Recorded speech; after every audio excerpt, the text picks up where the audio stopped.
Hi, everyone, and welcome back. It is Wednesday. It is also the 12th day of August, and it's been another partly cloudy, partly sunny day in the neighborhood. No major changes weather-wise. Temperatures are going to take a bit of a swing more so maybe than what I was discussing 24 hours ago, but I'll give you the latest update on all that weather-related in just a few moments. Several updates tonight on COVID locally and across the state.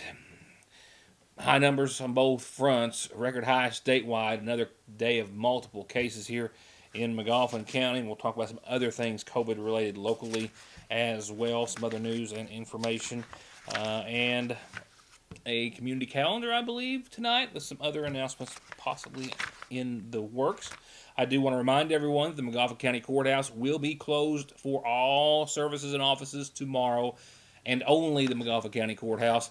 They are set to make the connection between the generator and the electricity with the building, and in doing such, they have to cut all the power tomorrow. This only affects the McGoffin County Courthouse, not the Justice Center, not the newsroom across the way. So I'll be here with you as well. I could have took a day off, but I'm going to have electricity, so I'll be here with you. Not City Hall, just the courthouse, and that is tomorrow, and tomorrow only if everything goes on schedule, and I'll let you know tomorrow. So the election in November is going to be here quicker than what, of course, it normally is, based on the fact that, of course, the May primary didn't happen until June. At least it's going to feel as such. But it also is not really crystal clear yet as to if it's going to be an all or mostly all absentee ballot like the primary was. The proposal that's been submitted to the governor from our Kentucky Secretary of State, Michael Adams, does not have any provisions in it to have the what's loosely called no or non-excuse absentee voting, which was used in the June 23rd primary election. That, of course, primary, which saw a record number for any primary in Kentucky, with voter turnout at about almost 30%, or at least the highest in Kentucky since 2008, maybe not ever. Nevertheless, almost 75% of all the ballots that were tabulated for the June 23rd primary were absentee, paper absentees. The governor, however, is not on board with the Secretary of State's plan. Michael Adams has said that he is concerned that with 2.5 to maybe 3 times as many votes being cast, that our post office and local election officials will struggle to keep up with that capacity. One of his reasons for not wanting to have the no excuse absentee voting system, which the governor is still in favor of or behind, from what we understand.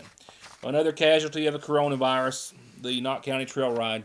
Thousands and thousands of enthusiasts convene on Knott County every year in the fall for the trail ride, and of course they had to make the painful decision, holding off for as long as possible, to not have that very large and annual event. 21 years, I guess, in counting. Been doing this show. I think it was the only report that I've really read of this nature coming from the nearby area. And at the time, it appeared as though a little boy in Knott County was killed by what we all kind of, I think, assumed was more or less wild animals, but definitely animals. Wild technically, but not to the extent perhaps you had thought. After extensive DNA test and examination, the state police said that 13-year-old, obviously, Corey Godsey was actually killed and mauled to death by a pack of dogs.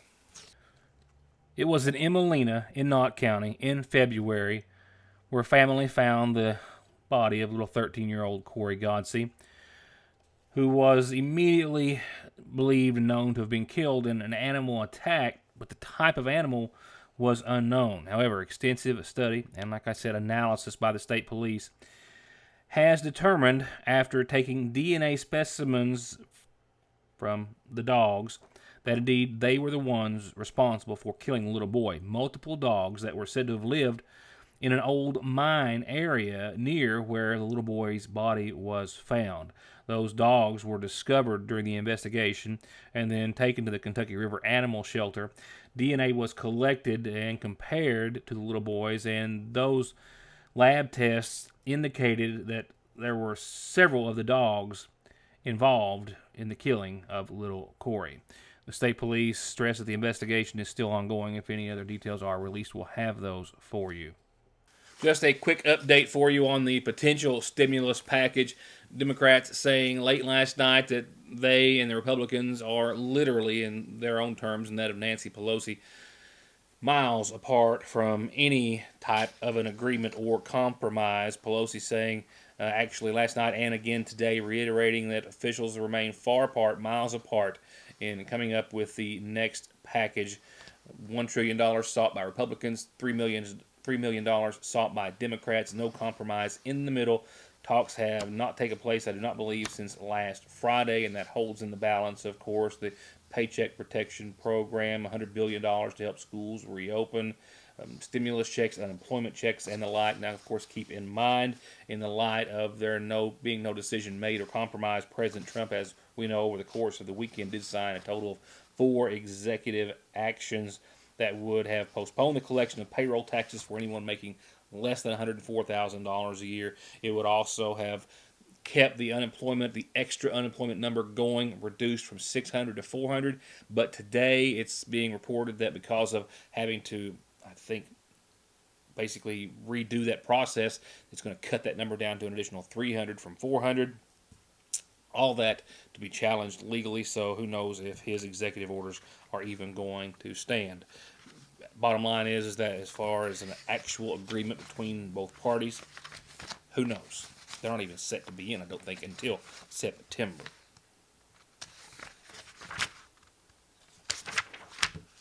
I have got another local story, your first COVID update, coming in just a few moments. But while I gather that, just a quick reminder coming up here about the 2020 Community Day. Yes, it's going to happen.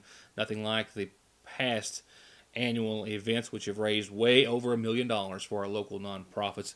But you still have an opportunity to donate very easily and support those groups and their causes. And here's how.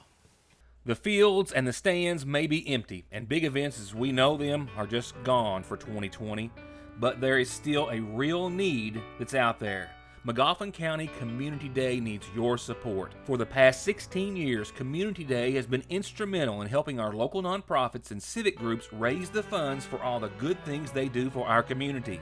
And this year, instead of the traditional event, the 2020 Magoffin County Community Day fundraising activities are going to continue with an online fundraiser that's open until August the 31st. Where gifts can be made online at bgcf.givingfuel.com/community day to support our 18 local nonprofits who need your help now more than ever. All the money raised will be split equally between those groups, and most importantly, for every dollar you donate, the foundation will match it with $2 up to $35,000.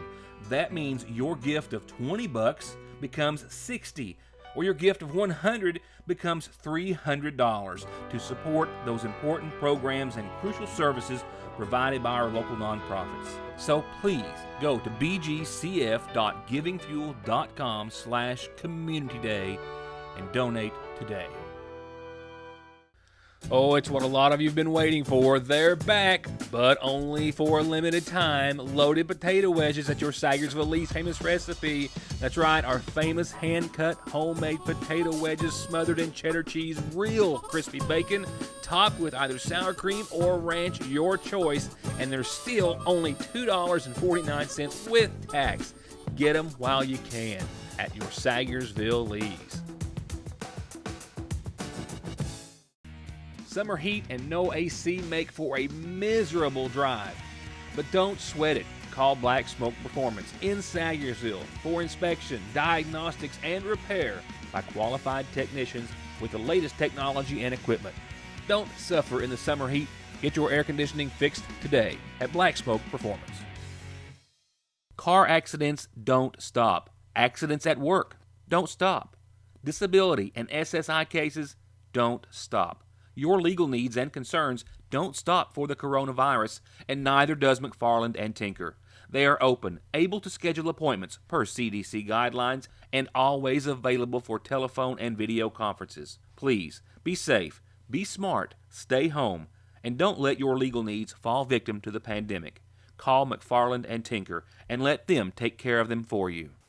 Several new cases of COVID locally. We'll get to that in just a few seconds. I have an interview with our Director of Public Health in the works and in edit right now. Let's go on over to Kentucky Governor Andy Beshear, who made his update today. He started off with some good news, announcing about $6 million in grants to all of the ad districts across Kentucky, the Big Sandy ad, of course, being one. That money being divided equally among them, so a little more than $340,000 going to each of those for well-earned money, he says, for all of their hard work and services that they do for local communities and regions like ours, and the Big Sandy ad does. He also continued to plead with everyone to please cancel vacations. Do not go, especially to states such as Washington and Florida and Nevada and Mississippi and Idaho and South Carolina and Texas and Alabama and Arizona, which are all seeing record high numbers still of the coronavirus. He also said, however, that today's record high number of coronavirus cases in Kentucky may be a little bit inflated from a recent glitch in their counting system, but even if you did break that number down over the past few days, one day of this week, we would have still set a new record high as we did today. A number essentially double many of our previous high days. I mean, with everything that we are trying to do and everything we're trying to get back to, with us making a push to decrease our positivity rates and get a hold of our cases, every time you travel to Florida, you not only risk exposing yourself, but also your community when you return. So today's update is both good and bad news, and the bad news is pretty tough. I believe today will be our single highest number of positive cases that we've had. Today we're announcing 1,163 positive cases of COVID-19. Now this includes both numbers that we would have expected today, as well as those that we had not gotten through because of the glitch that we talked about a couple days before. Our original plan was to try to allocate those over the last couple of days where we thought they would have come in, and what we learned is it wouldn't make a difference. Either we're going to have this number today, or I think yesterday was going to be over 1,000 as well. The most accurate thing we can do in the way that we've reported is when they are processed by us, they go on to our site. So today we've set a record that we didn't want to set, and we never wanted to get over 1,000 cases. But we have 1,163. That brings our total number of cases in Kentucky to 36,945. Now, if there is good news in this, it is with the number of tests. With the 7-day average, our positivity rate is actually down a little bit to 5.62%. Again, that is a rate that we need to get much, much lower. It is still, either the way we calculate it or any website has, much higher than we would like, and it makes it currently unsafe, we think, in the current environment to engage in some activities. Total number of tests to date, 717,370. Total Kentuckians in the hospital because of COVID, 685. Currently in the ICU, 143. Currently on a ventilator, 95. That's a tough number. We want to think about all of those individuals. Among those nearly 1,200 cases, 39 children under the age of 5, one as young as 3 months, with cases still obviously continuing to surge in our children. The governor also said that 7 more Kentuckians had died as a result of COVID since his update yesterday. With the governor also issuing a plea for schools to not make the mistakes that other schools across the country are making, not to let our kids be the canary in the coal mine, saying that even the best of plans can't work under the current COVID activity. Being a parent that desperately wants them to get back in school, what I also know is right now that COVID is hot as a firecracker in Kentucky. That we are at what I hope is the peak. I mean, heck, we just had the largest number of cases today. And if we'd allocated them over the last 3 days, we would have had the largest number of cases 2 days ago, regardless. This is where we are. And the idea that we would take this step at a time when we are at our peak simply not a smart move to make. The governor pleading with many school districts, but many not going along and following his recommendations. For example, just last night, the Williamstown Independent Board of Education voted to open their classrooms and have in-person class for their start of school, which is very, very soon. Already weighing in, Kentucky's interim Kentucky Education Commissioner, Kevin Brown, saying that there could be ramifications, there could be funding loss, there also could be an executive order or mandate by the governor to shut those schools down who make that decision. Brown saying that the governor could issue an executive order requiring school closure. Also, public health officials could also make the same determination. Catholic schools across Kentucky not going to follow the governor's recommendations. I believe collectively all Catholic schools are going to open and have in-class learning for their scheduled start dates. And I believe there are some other school districts as well, a few others. Private schools in Danville, I think Somerset as well, also not going to listen to the governor's recommendation and have in-person classes at the very start of their school year. I'll be right back. It's hard to describe the t-shirt lines and looks in right now at the seasonal shop, but I'm going to try. Two of them are made right here in KY, Ridge and Holler, because, you know, in Kentucky, you're always in one or the other, and both are always beautiful. Just check these designs out. The other is Yonder, and it's made in Pikeville, and it's just as cool and creative and all Kentucky. Definitely something there to appeal to everyone. And the ever-popular Turn Row brand, also at the seasonal shop for all fans of anything farming. And you can come into the shop and experience the magic of perfectly chilled drinks. For regular and slim cans, regular or even wine bottles, cups, and more. It's the Cadillac of koozies by Brewmate. All colors and styles in stock right now at Fraser's Prater Drugs seasonal shop.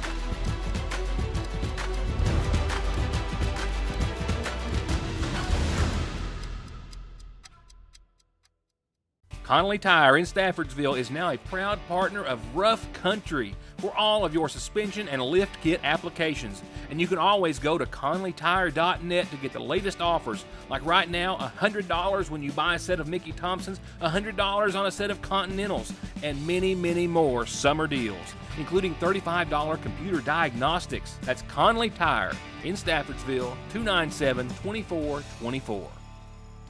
Before our local numbers for today, from what I understand, some states are taking it very seriously. Connecticut has fined two people a total of $3,000 for failing to comply with their travel advisory. Two people fined $1,000 each for not filling out the proper forms after they returned from trips out of state, I think to Florida and the state of Louisiana for each of those individuals. And then one of them got slapped with another fine of $1,000 after he or she was reported to have refused to self-quarantine for the 14 days after. Hoboken in Jersey is considering an ordinance that would issue fines of $250 for people refusing to wear a mask outdoors in places where you could not social distance. New Jersey, one of those states with a lot of activity, 14,000 deaths and counting, and 185,000 overall cases in Jersey.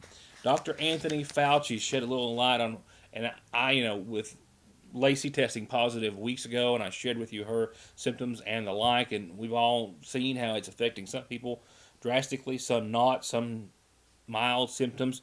But Dr. Anthony Fauci says that a new study could explain that, at least to some degree, finding some potential signs of immunity in people who had previously been exposed to other forms of the coronavirus, which are very common. He says it also could expand their search for a vaccine. This study in question that he cited found that the immune systems of about 50% of those in the study appeared to show some past exposure to other coronaviruses, different forms, which are not as serious, some as simple and common and comparable to the common cold, which gives those individuals, the ability for their immune system to respond very quickly to the COVID-19 virus. Locally, Mayor Pete Shepard, our public health director, announced 7 cases so far this week, Monday and yesterday collectively, and today he is adding several more in addition to those. So yesterday we had a total of 7 new cases for the week, 3 Monday, 4 yesterday. How many today? Obviously several because we're here having this conversation again. 4 more cases today. Can you give us the details on those? We have 2 that positive cases from a individual that was positive in Breathitt County, and they had visited. It's a relative they had visited over there, and then they've now tested positive. And 2 is related to a funeral last week in McGoffin County. In regards to just not really funerals, but gatherings of that like, I noticed that at least one local church has decided to go back to virtual and other services. What can you add to that? Well, like I say, about 3 months ago, we met with a lot of the pastors. I think there's 25 came to the health department. We met with them and told them the guidelines that they should be following. I think a lot of them followed them, and then when they when Governor Beshear got the injunction, when they got the injunction against his order about churches, they started going back to the old way it was with no social distancing, no mask, and all that. But now we're starting to see cases of when churches or gatherings of that nature, large gatherings of funerals, if they don't do the social distancing and the mask, then we're seeing cases come from that. I don't know if anybody in William Helton's funeral at the high school, I know they had plenty of space. Everybody wore a mask. They cordoned off the families so people couldn't come and do their fellowshipping with the hugging and touching hands, and it worked out really good. The cases we're having with the funerals now is when they do fellowship, and maybe after when the viewing comes along, they go up to family members, shake their hand, hug them, and that's the cases we're getting with that. So it's all about just doing the guidelines. If they do the social distancing and masking, it seems like we don't have a problem. If they don't do that, then we're seeing positive cases occur. Both days that I've talked to you this week, you've been on the verge of getting some documents ready to officially warn a few businesses. What's happening there? Well, Ben Sanders going out every day this week, but we've been so swamped, and then I've got my environmentalist will be taking them out tomorrow. He was off today, so it'll be 2 businesses will be warned about serving people without mask and without properly wearing a mask with their employees. It would be simple if all the businesses would just say, we're not going to serve anybody if they don't wear a mask. That would be so simple. But if some of them comply and some of them don't comply, then I have problems. I would want to like to brag on the IGA. They have been on day one, wear your mask. And we've not had hardly any problems, maybe a couple employees with it below their nose or something like that. But all in all, they have complied. If every business would just do that, then we would be in such a more better shape than we are right now with the positive cases. So one business has now been voluntarily shut down because a couple employees had the positive. And these businesses need to realize if one employee gets positive, that whole shift probably for that business is going to be shut down, and the business is going to be shut down for cleaning and all the other stuff. So it just makes good sense just to enforce it. And like I say, if they have problems enforcing it, people don't want to leave the business, then they just have to call the police department or call City Hall, whatever, and we'll have somebody come and escort them off. I wanted to real quickly end on testing. We haven't updated testing facilities in a while because not a whole lot changed. But if you could, a reminder where you can get tested here in McGoffin County, and are we any closer to getting any local facilities that have the rapid test? A lot of folks trying to travel to find that. Yes, the same day rapid testing is mostly Pikeville. People are going to Pikeville. In McGoffin County, we have Frontier, Hope, and ARH behind McDonald's there is now doing testing. Is my understanding that Frontier will be having a rapid testing soon. They've got everything ordered. I don't know if they got it in, but they are going to implement. They will have the same day 15-minute rapid testing very soon. So that puts McGoffin County right now at this hour, and I stress at this hour because almost every evening for the past many evenings, I get a message from Shepherd saying that we've had another couple of cases since the 6 o'clock update that I shared with you. But as of right now, 51 cases confirmed here in McGoffin County. Here's tonight's McGoffin Farm Bureau Community Calendar. First up, this in from the McGoffin County Extension Service, who wants me to let everyone know that applications are available for McGoffin County's CAIP to assist farmers in making important farm investments. That's the County Agriculture Investment Program. The application period starts on the 17th in just a few days, and it goes through September the 4th. Now, no applications before August the 17th, rather, so you've got a few days to get them ready, but they'll start next Monday, and you can get those in until September the 4th. You can do so 8 to 4:30, Monday through Friday at the Extension Service, or if you have any questions, call Edison McCarty at 349-6067. This is for agriculture diversification, large animal, small animal farm, infrastructure, fencing on farm, water, forage, grain improvements, innovative agriculture systems, on-farm energy, poultry, and other fowl. The list goes on. If you have any questions, again, you can contact 349-6067. And contact me whenever you got an announcement for our calendar. Birthdays and anniversaries are also included in that invitation as well. Funeral services brought to you nightly by the McGoffin County Funeral Home, and that's where we turn next to hear of the passing of 80-year-old Garland Lee Howard of Sagersville, who passed away yesterday at his home. The son of the late Cisco and Ann Arnett Howard, Garland is survived by a son, Edgar Howard, and daughters, Lana Mae Blanton, Treva Gay Howard, and Tammy Stevens. Also a brother, Chester Howard.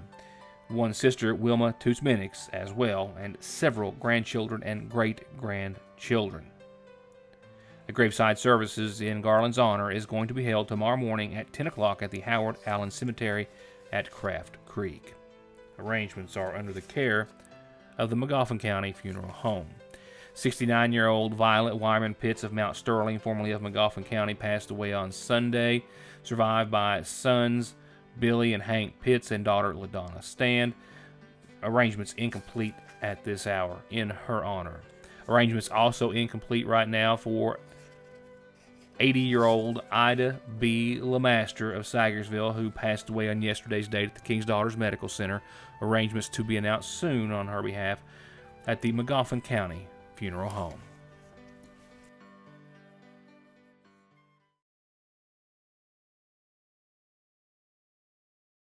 Come to Parkway Pharmacy in Sagersville and get your prescriptions filled, your over-the-counter medications, and immune system boosters, all from the safety and comfort of your own vehicle, either in their drive-thru or with their new curbside service. You can also call ahead or just download the MyGNP app, that's Good Neighbor Pharmacy, and refill and manage your prescriptions right from your device, helping you and yours stay healthy and safe. Parkway Pharmacy in Sagersville, 349-4400.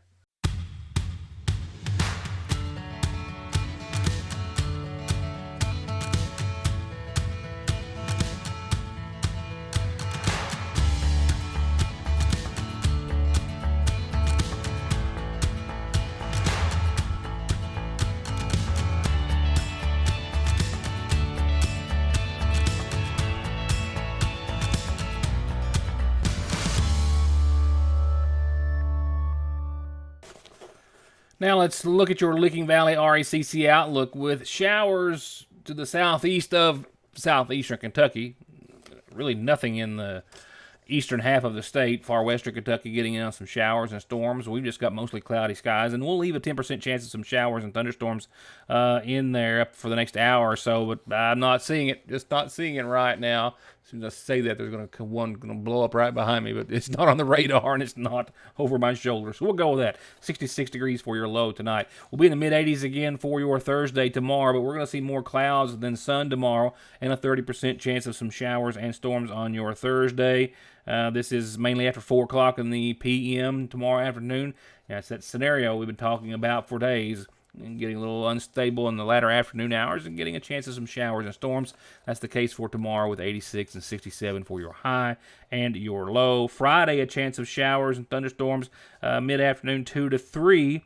In the afternoon, a likelihood, though, better shot at 60%, 84, partly sunny. Saturday, partly sunny, 82, and still a 60% chance of showers and storms for the first half of your weekend. Second half of your weekend, partly sunny and a 50% chance of showers and thunderstorms. And from there, we'll go from the mid-80s to the low 80s and consistently stay there. 81, partly sunny, and a 50% chance of showers and storms Sunday. 82, mostly sunny, 30% Monday. 81, mostly sunny, 20% Tuesday, and almost a ditto for Wednesday of next week. 80, mostly sunny, and a 20% chance of showers and maybe some afternoon storms. That's going to wrap it up for tonight. See you back here tomorrow. Good evening, and thank you for watching.